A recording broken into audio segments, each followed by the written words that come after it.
But if you've heard a bit of my story, one of the things you probably haven't heard much about is mum.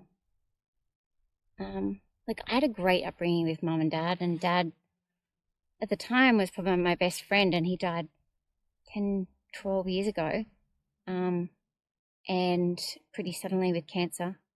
And mum became my life as well as my kids. And mum had a great life with dad.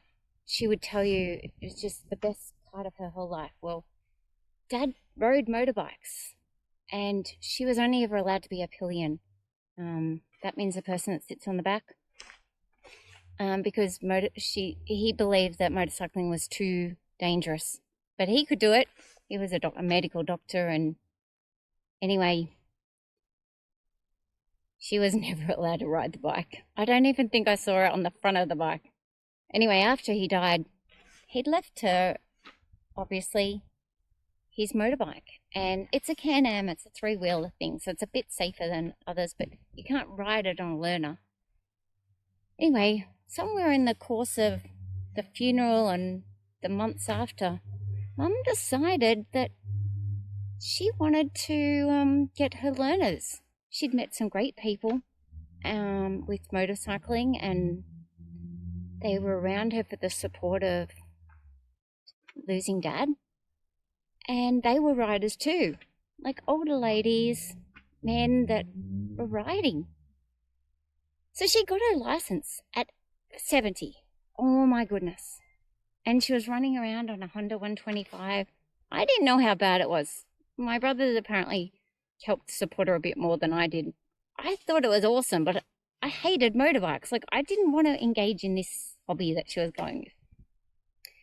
And she even eventually got the Can-Am three-wheeler, and she went on long trips, like went to Perth and back. She had bladder cancer at the time, was on analgesic pain relief, and she was catheterizing. She couldn't wee herself, but she still went to Perth, from Sydney to Perth and back.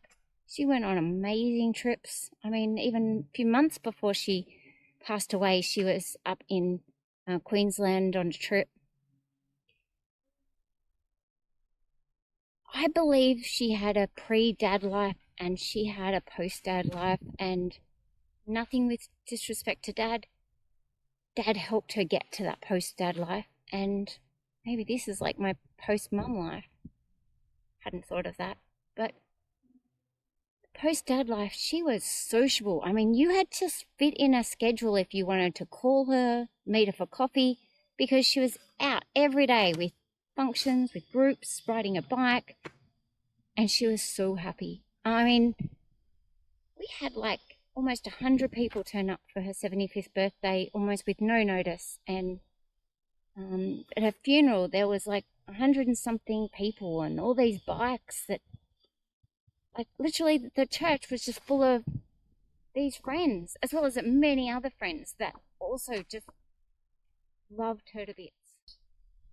This is my incredible journey, and I think motorcycling has the best habit stacking ever, because even today I was in my pajamas and had to get in my motorcycle gear, turn my bike on, do my helmet, clean my helmet, everything, turn the bike on. And even if you change your mind at that point, it seems like you're too far gone. It just forces you to get out of the house and get some sunlight. And until motorcycling, I didn't see sunlight. Didn't change my clothes, and now after a bike ride I've got to go and have a shower as well because it's sweaty. Trust me on this. I think you all need to turn up and ride a bike.